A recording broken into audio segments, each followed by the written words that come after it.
Comment savoir si l'on aime réellement une personne? C'est quoi la différence entre être amoureux et aimer réellement une personne? Voici des questions hyper importantes parce que ben oui, l'amour c'est très important. Et donc je t'exhorte à regarder la vidéo jusqu'à la fin car tu pourras en tirer des informations très utiles qui pourront changer le cours de tes relations amoureuses. Alors si tu ne me connais pas, moi c'est Eudes et je fais du contenu éducatif sur internet afin que l'on puisse devenir toi et moi les meilleures versions de nous-mêmes. Maintenant que ça c'est dit et que tu me connais, on passe à l'essentiel de la vidéo. C'est quoi être amoureux? C'est quoi aimer réellement une personne? Pour répondre à cette question, il faut qu'on reparte d'abord dans le processus qui mène d'abord à comment est-ce qu'on tombe amoureux. D'abord, c'est tellement simple, on rencontre une personne qui nous plaît, bien sûr physiquement d'abord, et donc on est attiré par cette personne-là, parce que la personne, elle rentre dans les portraits de personnes que nous avons prédéfinis dans notre tête. Tout le monde a dans sa tête un idéal de personne. Et donc quand une personne s'approche à cet idéal de personne qu'on a mis dans notre tête, on commence à avoir une attraction physique vis-à-vis de cette personne-là. Peut-être c'est la forme, peut-être c'est la beauté, peut-être c'est la coiffure, peut-être je ne sais quoi, mais tout le monde a dans sa tête des choses. Dès qu'il voit chez une personne, il peut être attiré par cette personne-là. Et comme je l'ai dit, lorsque l'on rencontre cette personne-là qui rentre dans notre portrait bien prédéfini, on se dit, je suis bien intéressé par cette personne-là, elle m'attire un tant soit peu. Et du coup, pour ceux qui sont plus courageux, pour ceux qui n'ont pas peur d'aborder les personnes, ils vont aller prendre le numéro, rentrer en contact avec cette personne. Commencer à discuter avec cette personne. Pour l'instant, on n'est qu'attiré par cette personne. On veut voir s'il y a un truc qui match entre nous. Et donc, on commence à discuter, on se texte, on s'appelle aujourd'hui, je découvre un truc qui est bien. J'ai envie de te rappeler demain encore. Je la rappelle demain, tout va bien. On est dans l'euphorie de j'ai rencontré une nouvelle personne, j'ai envie de découvrir cette personne-là. Donc on se texte aujourd'hui, on s'appelle aujourd'hui et on se rencontre. Plus on se rencontre, plus je découvre des choses qui m'intéressent chez cette personne-là. Plus, qu'est-ce qui se passe? Mon enthousiasme augmente vis-à-vis de cette personne-là. On appelle ça la dopamine. C'est l'hormone liée à l'enthousiasme. C'est-à-dire que lorsque l'on découvre des choses qui sont intéressantes, lorsqu'il y a un truc qui nous fait plaisir, la dopamine augmente. Et plus on découvre des choses qui sont intéressantes sur cette personne-là, plus on découvre des choses qui sont bien, plus la dopamine augmente. Premier rendez-vous, je découvre que c'est une personne, elle parle assez bien, j'aime bien sa manière de causer avec moi, la dopamine augmente. Je découvre encore un autre truc, la dopamine augmente. Et ainsi, la dopamine peut augmenter niveau 1, niveau 2, niveau 3, niveau 10. À un moment donné, on dit, je suis amoureux. Là, je suis amoureux. Qu'est-ce que je l'aime? Mais là, bon, peut-être que tu es amoureux, mais c'est là la différence. Tu ne l'aimes pas encore. Tu peux être amoureux. On appelle ça l'état amoureux. Ce qui se passe en ce moment, c'est que tout ce que l'on découvre sur cette personne-là nous plaît. Nous n'avons pas encore vu les facettes cachées sur cette personne-là. Parce que c'est très compliqué en ce moment-là lors des nouvelles rencontres. Parce que toi déjà, même s'il y a des choses qui se présentent qui ne sont pas bien, tu n'as pas l'œil pour ça. L'état amoureux rend aveugle. Tu ne vois pas les mauvaises choses, ou du moins tu ne vois pas les choses peu désirables sur cette personne-là. Et autrement aussi, la personne, elle essaie de cacher un tant soit peu les choses qui ne vont pas te plaire pour en fait t'attirer dans cet état amoureux-là. Qu'est-ce qui se passe plus tard? Lorsque tu commences à la découvrir petit à petit, plus le temps passe, plus tu commences à découvrir les facettes de cette personne-là. Tu découvres la première couche, la deuxième couche, la troisième couche et avec le temps, tu commences à découvrir des choses qui ne sont pas très agréables dès le début. Tout ce que tu voyais dès le début, tu voyais une fille angélique et tout, ou une personne angélique, ou un homme angélique. Et voilà que avec le temps, lorsque tu commences à découvrir les facettes, là, les choses commencent à changer. Qu'est-ce qui se passe? La dopamine redescend. Il n'y a plus d'état amoureux. C'est-à-dire que tout ce que l'on découvrait dès le début qui nous mettait dans un état amoureux, une dopamine extrême, lorsque la dopamine commence à redescendre, l'état amoureux aussi fait que décroître.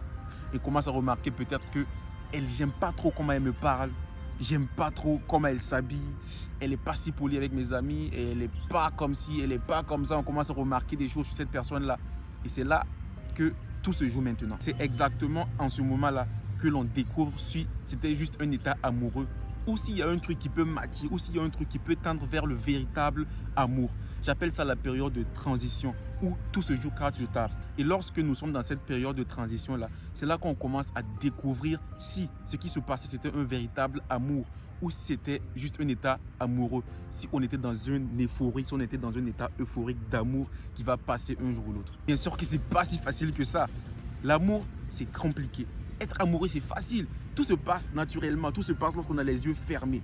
Mais lorsqu'on décide d'aimer une personne, aimer même c'est un travail, aimer une personne c'est un travail. Lorsqu'on arrive au pic de l'état amoureux, lorsque c'est un peu le déclin de cet état amoureux, que l'on commence à ouvrir les yeux face à la réalité, qu'on peut se poser les bonnes questions. On s'assoit et on se pose des questions à savoir, j'ai découvert beaucoup de qualités chez cette personne-là qui m'ont attiré vers elle, qui m'ont fait rentrer dans un état amoureux. Et maintenant, je découvre qu'il y a des choses exactement qui ne me plaisent pas aussi. Il y a des choses effectivement qui ne sont pas ce à quoi je m'attendais. Maintenant, est-ce que je suis prêt à supporter ces défauts-là? Est-ce que je suis prêt à supporter ces faiblesses-là par rapport aux qualités, par rapport aux avantages que cette personne-là a, par rapport à ce que je vois de bien chez cette personne-là? Et c'est lorsqu'on fait le poids de ces choses-là et qu'on se dit oui, je suis capable d'assumer ce côté-là qui ne me plaît pas par rapport à ce qui me plaît. Ne pas essayer de changer la personne en ce que je veux, mais de l'accepter comme je la vois. Ce que je vois déjà chez cette personne-là me plaît, même s'il y a des choses qui ne sont pas si ouf que ça. Et cet engagement-là, c'est la grande différence entre être amoureux et aimer une personne. C'est là où je voulais en venir. Parce que c'est très facile d'être amoureux d'une personne lorsque tout va bien. C'est très facile d'être amoureux lorsque l'on voit que des choses qui nous plaisent. Lorsqu'on est dans un Eldorado dans la tête, on se dit « J'ai trouvé l'amour de ma vie. Mais où est-ce que tu étais depuis tout ce temps? J'ai envie de passer le reste de ma vie avec toi. » Lorsque tout va bien, lorsque l'on voit des choses qui sont vraiment extraordinaires. Mais lorsque l'on commence à voir l'autre côté de l'équation, lorsque l'on commence à voir les choses qui ne sont pas si roses que ça et que l'on décide délibérément de rester parce qu'on a pris le choix de s'engager, c'est là que l'on parle d'amour. C'est là que l'on dit « je l'aime réellement ». Et une question qui est très décisive dans cette phase-là, une question qui est très importante, c'est de se demander « est-ce que je suis prêt à passer le reste de ma vie avec cette personne-là? Est-ce que je suis prêt que cette personne-là soit le père ou la mère de mes enfants? Peu importe. C'est en ce moment-là où l'amour que l'on a envers cette personne-là arrive au niveau de l'amour que l'on a pour ses proches, que ça arrive à l'amour que l'on a pour ses parents, pour ses frères. Est-ce que tu aimes ta mère parce qu'elle est physiquement bien? Tu n'aimes pas ta mère parce qu'elle est physiquement bien. Par exemple, lorsque la mère, elle se coiffe, elle fait une nouvelle coiffure ou qu'elle ne fasse pas une nouvelle coiffure, lorsque tu la vois, souvent tu ne remarques même pas parce que tu l'aimes pour ce qu'elle est au fond d'elle. Tu ne l'aimes pas pour ce qu'elle voit. Bien sûr que par rapport aux relations amoureuses, c'est un peu plus différent, mais arriver à ce niveau-là, c'est très important. Ne pas être attaché sur ce que l'on voit physiquement, mais d'être attaché sur ce qu'on voit à l'intérieur de la personne. D'être attaché à ce que la personne, elle est au plus profond d'elle-même. C'est là que l'on parle d'aimer une personne réellement. Ça va? Je pense que ça, c'est des choses à savoir pour tout le monde. Pour les plus expérimentés, pour les moins expérimentés, pour les plus âgés ou les moins âgés. C'est très important de savoir ça.